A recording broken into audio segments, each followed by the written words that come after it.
All right, what's up, guys? Welcome back to another episode of the Living the Dream podcast. Today on the show, we are talking about being proactive with potential and common problems. So let me tell you what I mean. We're talking about Proverbs 1, 27 through 28.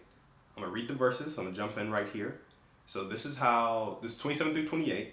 When terror strikes you like a storm and your calamity comes like a whirlwind, when distress and anguish come upon you, then they will call upon me, but I will not answer. They will seek me diligently, but will not find me. So here, wisdom is talking about the relationship between wisdom and ourselves. And right before this, in verses 24 through 26, wisdom was talking about how wisdom called out to us and we refused, stuck out wisdom's hand and we didn't grab it.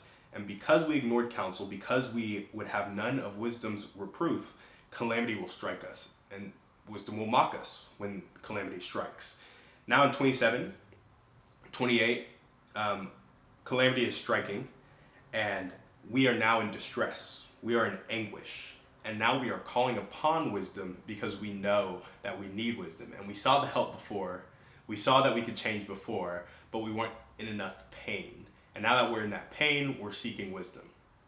So that's kind of the context of the verses. And I get the fact that I need to be proactive with potential and common problems from this because when terror strikes you like a storm and your calamity like a whirlwind, when distress and anguish come upon you. If you're proactive, you're not waiting until distress and anguish come upon you. But now that distress and anguish is here, I'm seeking wisdom and wisdom won't answer. I will seek diligently and wisdom won't let me find wisdom. And that is the thing. Like, now I'm in distress, now I'm in anguish, I don't have a clear head, and I'm acting out of desperation, acting out of need. And if I'm proactive, I don't have to act out of distress, don't have to act out of anguish. And so that's why I think being proactive is what I take from these verses. And it's also a really common thing, like in the 7 habits of highly effective successful people are proactive. So I think that's why I'm kind of connecting those dots.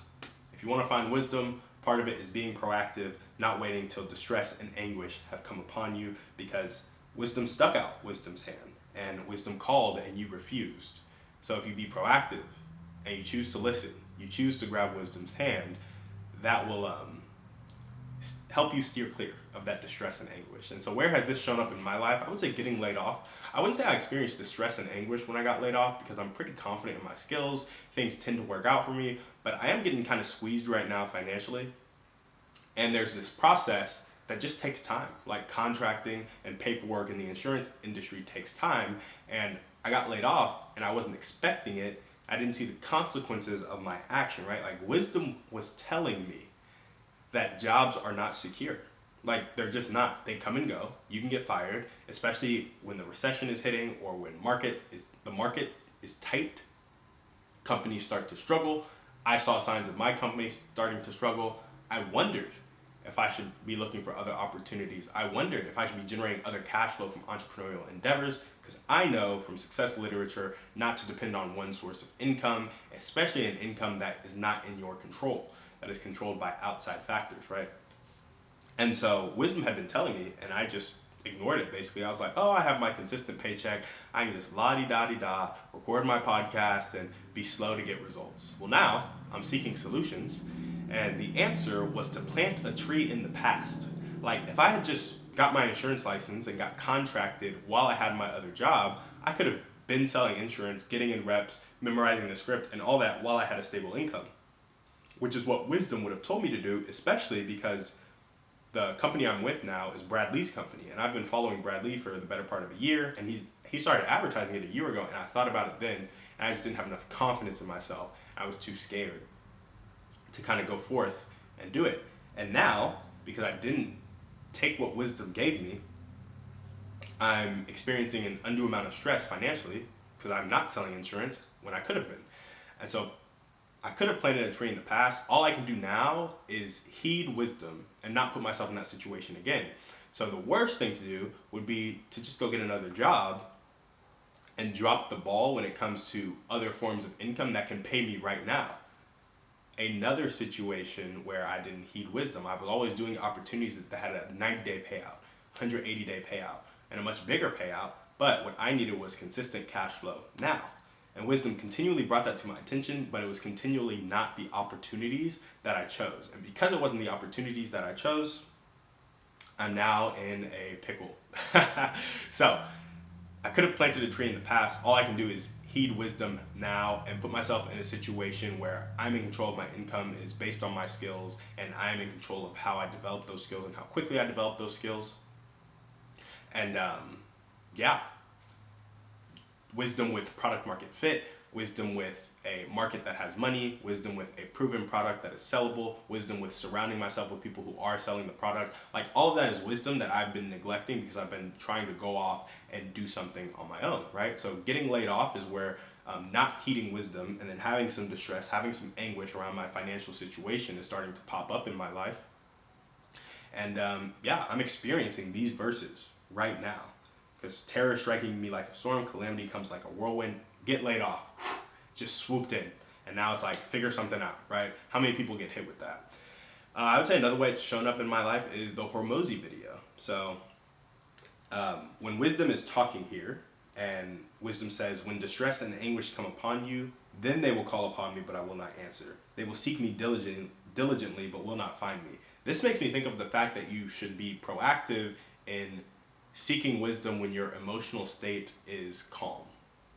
So A, proactive in listening, but B, proactive in seeking wisdom when your emotional state is calm and you're not desperate. So seek diligently at all times, not just when you're desperate. And don't let your distress and anger and anguish be your motivation. And it reminds me of a video Alex Hormozi made, and this is where it's shown up in my life.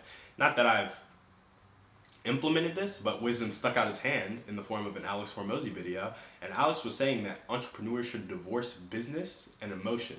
And specifically, he said business and emotion, period. But I think I'm going to take that one step further to say emotions that touch your identity that you then like act based off of. And I think this is what he meant. Like, you shouldn't be making emotional decisions in business. And a lot of entrepreneurs are going from thing to thing to thing because they need to feel good. They need to get that immediate gratification.